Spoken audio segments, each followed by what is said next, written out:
I'm Eric Parker. This morning on CT22, how will last week's special session at the state capitol impact you? We're speaking with the leaders of Connecticut's General Assembly about the outcome. We'll also introduce you to the incoming kid governor for 2023. Monroe fifth grader Ellie Mendez joins us in studio to talk about her winning platform that puts the spotlight on anxiety and depression. And a longtime columnist with the Hartford Courant is sharing her mission to get more Latinas into the field of journalism. Helena Benes offers her take on why it is so important. It's all ahead this Sunday, December 4th. CT22 starts right now.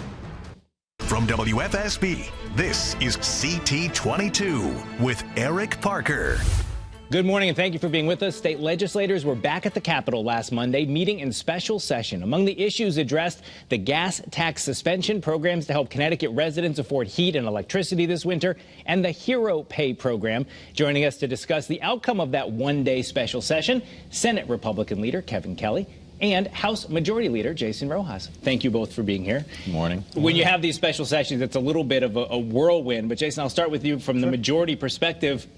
The things that were on the list to get done got done. Was it a success? Yeah, I think it was. Right? I mean, there was a strong bipartisan vote for the legislation in both the House and the Senate. I think that's an indication of the kind of work that we generally do together, even if we have disagreements from time to time. We came together to extend the gas tax holiday, to address the premium pay program, to ensure that we're adding additional dollars to the budget to address the heating crisis that we're facing. We saw, Representative Rojas said it, bipartisan support, 33-0 in the Senate, 134-7 in the House. So, Senator Kelly, where did the majority party get it wrong? What would you have liked to have seen different? Well, a lot of these issues were our issues, cutting the gas tax and certainly finding more energy assistance for Connecticut families. So that's why you saw the strong bipartisan support. Where I think we differ a little bit here is that the gas tax will be back in full force come April, and we want it to go through the fiscal year. We want to keep that quarter off a gallon of gas because Connecticut families need that help. And then even with the energy assistance that's been promised, the additional state funds, we didn't change the benefit levels. And as a result, although more money has been put into the program, people's benefit level hasn't changed. So a family that got $3,000 last year only got $600 this year. They've already bought a half a tank of oil, and that's been exhausted. And this new funding will not address that unless we change the benefit level. I'm hopeful that we'll continue to have bipartisan support to change that benefit level come January to give the help to the families in need, because it's obvious Connecticut middle class is struggling and we want to help them where we can. Representative Rojas, let me ask about that, because there were some amendments proposed in the various chambers talking about these types of issues. It was a big talking point from Bob Stefanowski running for governor, saying there's a lot of money here, we can do more to help in a lot of different areas. What's the take on that? Why not do more? Why gradually phase the gas tax back in? Why not add more heating assistance right now? Right, because we'll be back in January 4th. The legislative session will begin, and if at that time we'll have more information to work with about the demand. We know demand for heating assistance is up at 17%, but we also added significant resources to that budget to address that increased demand. But we'll be in session. We can certainly act quickly when we're in session. We're not in session. That's why we had to go into a special session. So we have time ahead of us, and we wanted to take a more balanced and thoughtful approach, ensure we're making decisions based on the information that's in real time. And we did see the gas tax, and I think that was right up to the wire there when the suspension was going to end, just with days to go, and I think that was the thing. A lot of people can feel that whether or not you need the heating assistance or deserve the hero pay or any of the other things, everybody's filling up that tank. Senator Kelly, I want to ask you about the Republican proposal to go even further.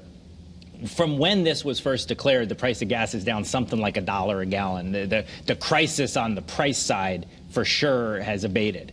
Why still the need for that relief? Well, maybe gas in particular. Across the board, Connecticut families, their kitchen table economics are being crushed by a 40-year high in inflation. We also are one of the worst states in job growth and income growth.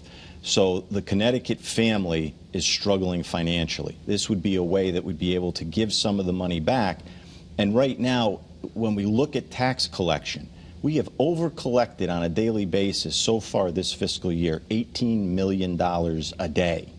So this gas tax is only $1 million a day, which is about 5%. So we're giving back the over-collection to the taxpayers, and that's somewhere that everybody can feel that. And that's why we think it's so important. There is a concern, as you hear from the majority, that there's going to be a hit to the Special Transportation Fund. But let's put this in context that we're getting a $5.5 billion historic investment from Washington. So that money's coming for transportation infrastructure improvements. And when you look at this 18 million over collection on a daily basis, to let the taxpayers have $1 million, I think is really reasonable, it's common sense, and it helps a lot of people. Representative Rojas, let's talk about the hero pay. Sure. That was something that came out to much fanfare, but then I guess the scope of who deserved it turned out to be bigger than everybody thought. Is that kind of how we ended up where we are? And you weren't, maybe not everyone's happy with how it shook out. It was the best everyone could do. What was the outcome on that? You know, it was really getting a hard number on what that population of people actually looks like. We know that it was the phases 1A and 1B, I think it was, of the type of employees who benefited from this program. It's just when we actually collected the information, we realized there were a lot more of those people out there. So we wanted to add additional dollars to ensure that the commitment we made to give a significant bonus to those individuals, we could actually meet that demand, and that's what we ended up doing on Monday. And what about the transit buses? That was another thing that was extended, the free rides. Is there data that shows that works? That obviously, if you ride the bus, you're happy to not have to pay the fare, but is it encouraging more people to do it? Is it a big help to people who need it? It definitely is, right? I mean, all sorts of people ride the bus, right? I think often people think people who ride the bus are low income. There are plenty of middle class folks who utilize public transit to get to work, to get to shopping, to get to do their groceries. And there's been an uptick in ridership. DOT has reported that to us. So we think it's been a success. And, you know, the fares that are collected on the bus are really a fraction of what it actually costs to operate the bus system. So while it is lost revenue, and, you know, thinking about long-term, Senator Kelly talked about the federal funding, what's important to realize is the state and local governments are going to have to put up matching funds as part of the $5 billion and the bipartisan infrastructure bill that came about. So that's why we're being sensitive to how much revenue we want to defer. I think the public should rely on us to think long-term about our transportation infrastructure, which has been underfunded for a generation, and we now have an opportunity to actually address a lot of the critical transportation needs that we have, but we need to have resources at the state level to match the federal funds. It seems like sometimes the hamster wheel of politics just goes really fast, and we all got to keep our little legs moving. You're back in session a month from today. Senator Kelly, I want to start with you. Just from a broad perspective, what can people expect from the Republicans at the state capitol as we get back into session in January? Well, we're going to continue to show that there are good, common sense, achievable alternatives to what the majority does, and demonstrate that there's a better way. We've had the opportunity to change the course of our state. You know, we look at things such as health care, affordability. We know that 10 years ago there was the Affordable Care Act was passed, but yet premiums continue to go up. We lost another partner on the exchange, so that's just recently. And look more at making Connecticut affordable, trying to make our environment more business and job friendly so people can earn more money, and basically show that there are good ideas that we have, and those ideas actually are achievable.